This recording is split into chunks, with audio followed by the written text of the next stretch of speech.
Le CV très bien, donc effectivement sur votre parcours, pour moi tout ça, ça colle. Bon, maintenant il y a une question importante, c'est pourquoi vous choisir vous plutôt que quelqu'un d'autre? Pourquoi vous et pas quelqu'un d'autre? Alors on est souvent vers la fin de l'entretien. Alors, le recruteur a fait un tour de votre CV, la conversation a avancé, etc. Puis à un moment, il y a cette question qui tombe. Pourquoi vous et pas quelqu'un d'autre? Et là, souvent, on ne sait pas trop quoi dire, parce qu'on a déjà dit beaucoup de choses. À savoir aussi que cette question pourquoi vous et pas quelqu'un d'autre a d'autres formulations. Par exemple, le recruteur peut vous demander pourquoi êtes-vous le candidat idéal, ou bien encore pourquoi devrions-nous vous embaucher, ou parfois il vous dit vous avez 1 minute pour conclure, et là effectivement il s'agit de répondre à cette question pourquoi vous et pas quelqu'un d'autre. Alors la candidate est dans la salle d'attente, nous allons bientôt la convoquer et lui poser la question fatidique pourquoi vous et pas un autre. Alors dans cette vidéo vous découvrirez en images 5 erreurs à éviter. Ensuite, vous découvrirez les 3 attentes du recruteur. Cela vous permettra de répondre exactement par rapport à ses critères de sélection. Ensuite, vous découvrirez 3 façons de répondre à cette question, que vous soyez débutant ou confirmé, avec à chaque fois des exemples en images. À la fin de la vidéo, je vous donnerai un conseil bonus qui peut faire toute la différence sur cette question essentielle en entretien d'embauche. C'est une question essentielle, pourquoi? Parce que si vous êtes arrivé à ce stade, c'est que sur les fondamentaux, vous avez convaincu. Maintenant, ce que cherche le recruteur, c'est l'idée, le concept, l'argument, l'exemple, l'illustration, qui va vous faire tomber du bon côté du mur. Et là, le recruteur va se dire, oui, je veux cette personne dans mon équipe. Donc c'est important parce que c'est là que peut se faire la bascule. Soit on vous dit, on vous rappellera, puis il ne se passe rien. Soit le recruteur se dit, ça c'est le candidat qu'il me faut, je le veux dans mon équipe.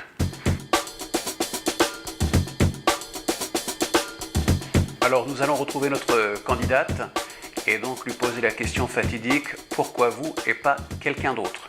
Donc on part du principe qu'on est plutôt vers la fin de l'entretien, on a fait le tour de toutes les questions classiques et puis là la question tombe « Pourquoi vous et pas quelqu'un d'autre ?» Très bien, alors moi sur votre CV, sur votre parcours, tout ça pour moi c'est bon.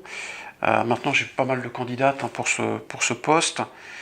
Donc ma question finale, je dirais c'est pourquoi vous choisir vous plutôt que quelqu'un d'autre?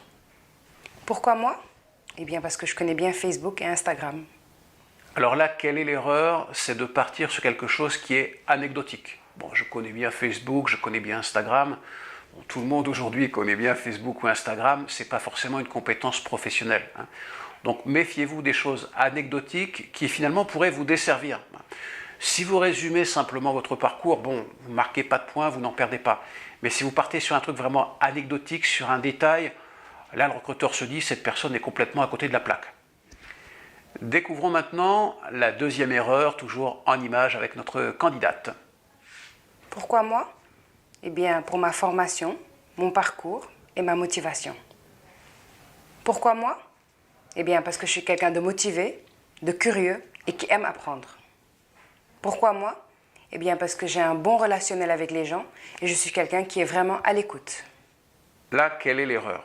L'erreur, ce sont des réponses générales, des généralités, des choses finalement assez abstraites. C'est ce que j'appelle dans mon jargon de coach emploi, l'abstractionnite. Donc voilà, c'est des grandes idées, je suis à l'écoute, j'ai un bon relationnel, ça je l'entends très souvent, je suis à l'écoute, j'ai un bon relationnel, mais tout ça c'est pas très concret. Il n'y a pas derrière de compétences vraiment concrètes sur lesquelles s'appuyer. Donc méfiez-vous des généralités. Découvrons maintenant l'erreur suivante. C'est une erreur très fréquente qui pénalise beaucoup les candidats, que ce soit en entretien d'embauche ou lors de l'oral d'un concours. Pourquoi moi? Eh bien, comme je vous le disais, j'ai travaillé dans un centre d'appel pendant 3 ans. J'ai une bonne élocution et du vocabulaire. Pourquoi moi? Eh bien, j'ai un Master 2 en banque et assurance, une bonne expérience du commercial et j'ai un niveau d'anglais professionnel. Pourquoi moi? Mon atout, c'est que j'ai fait une formation en alternance, alors j'ai déjà 6 mois d'expérience professionnelle. Alors, quelle est l'erreur de la candidate? Eh bien, l'erreur, c'est qu'elle se répète. Donc, elle revient sur son CV, elle revient sur des éléments qu'elle a vus lors de l'entretien. C'est pas forcément mauvais en soi, ça peut être dit avec conviction, mais pour le recruteur, ça n'apporte pas d'informations nouvelles. Il n'y a pas de « ah oui », vous voyez ce que je veux dire? Il n'y a pas de réalisation, il n'y a pas le fait de se dire « ah ça c'est un plus ». Donc c'est une erreur à éviter, le fait de se répéter, face à cette question, pourquoi vous et pas quelqu'un d'autre? Alors on enchaîne tout de suite avec notre candidate sur l'erreur suivante.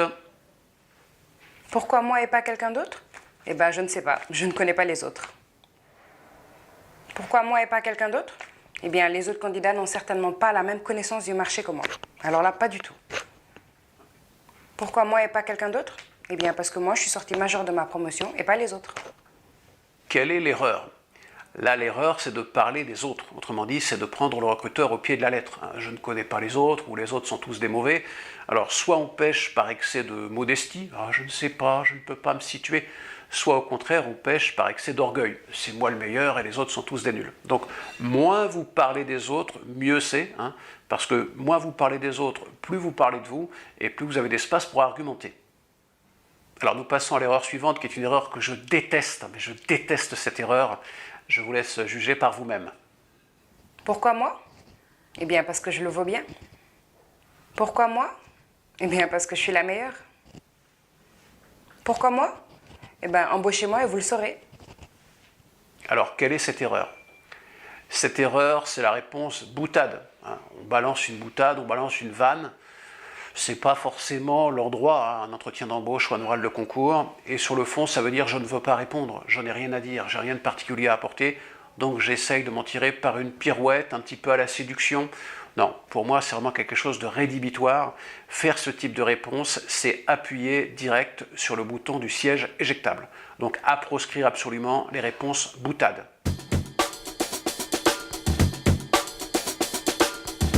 Ce que je vous propose de découvrir maintenant, c'est 3 règles d'or et en particulier quelles sont les attentes du recruteur face à cette question.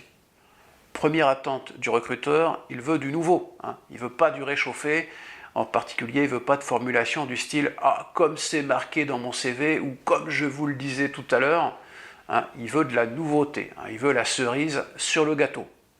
Deuxième attente du recruteur, il veut quelque chose de ciblé par rapport à ses besoins, par rapport à ses attentes, dans le cas d'un entretien d'embauche ou par rapport aux besoins de l'institution, si on est sur un oral de concours.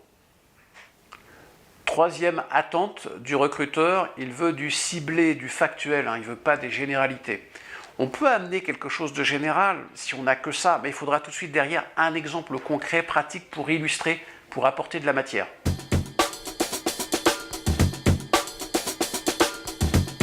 Alors nous allons maintenant découvrir 3 solutions pour trouver votre réponse à la question « Pourquoi vous et pas quelqu'un d'autre ?» Les 2 premières solutions sont plutôt réservées pour les personnes confirmées ou qui ont de l'expérience. La 3e solution est pour les personnes débutantes ou qui ont très peu d'expérience. Et c'est vrai que quand on est débutant, on ne sait pas trop comment se positionner sur cette question « Pourquoi vous et pas quelqu'un d'autre ?» Donc 3e solution, plus pour les débutants.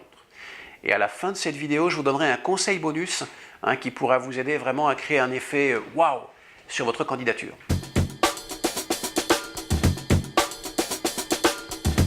Alors, première solution pour répondre à cette question, c'est de partir des priorités du recruteur. Donc, nous allons découvrir différents exemples. On commence par un exemple pour un poste de Community Manager. Pourquoi moi? Eh bien, parce que j'ai bien noté que le point clé pour ce poste, c'est d'apporter des informations techniques de qualité. Eh bien, j'ai animé un forum avec 3500 inscrits sur des produits high-tech. Je connais les attentes des visiteurs de ce type de forum et je sais comment les maintenir engagés. Alors, autre exemple de réponse à la question « Pourquoi vous et pas quelqu'un d'autre ?» pour un poste à la SNCF. Je pense que mon atout, c'est que j'ai eu l'occasion de travailler sur un site classé Céveso. Donc pour moi, la sécurité, c'est une préoccupation constante. Nouvel exemple pour un poste de superviseur de centre d'appel. Vous avez parlé de réduire le turnover. J'ai créé un programme de coaching individuel qui fidélise les meilleurs téléconseillers. En moyenne, ils restent 2 fois plus longtemps. Alors, solution numéro 2, apporter une problématique ou des éléments nouveaux. Découvrons un premier exemple pour un poste d'encadrement. Pourquoi moi? Parce que je dispose d'excellents liens avec les enseignants de mon master. Ce qui me permet de repérer très vite les bonnes personnes à recruter. C'est un gain en temps et en argent. Autre exemple pour un poste d'assistante commerciale. Pourquoi moi et pas quelqu'un d'autre? Parce que j'ai des compétences poussées en multimédia et en digital.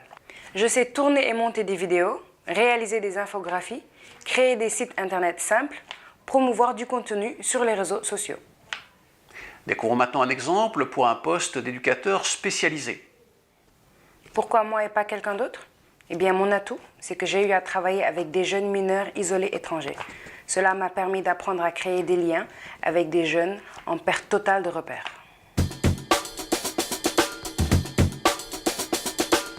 Alors, troisième solution pour les débutants. Bon, quand on est débutant, on a fait quelques stages par-ci par-là, on n'a pas grand-chose. Et pourtant, il faut amener quelque chose de particulier qui va vous démarquer. Donc, on se base sur quoi? On peut se baser sur des qualités personnelles qu'il va falloir illustrer, ou bien on peut se baser sur une vie associative, une pratique sportive qui demande un certain engagement. Bon, l'idée, c'est de faire avec ce qu'on a. Il vaut mieux parler, par exemple, de pratique sportive que de rien du tout. Bon, c'est pas forcément extraordinaire, mais ça montre au recruteur quand même que vous êtes quelqu'un qui fait des choses. Découvrons un premier exemple pour une auxiliaire de puériculture. Pourquoi moi? Parce que je pense que j'ai un atout, c'est ma très bonne mémoire. Je mémorise tout très facilement. Par exemple, si les enfants ont des allergies ou suivent un traitement, c'est quelque chose dont je me souviendrai dans les détails. Découvrons maintenant un exemple pour l'oral du concours infirmier. Pourquoi moi pour intégrer cette formation? Eh bien, je suis quelqu'un qui joue collectif. Depuis mon enfance, je pratique le volley et j'ai toujours eu l'esprit d'équipe.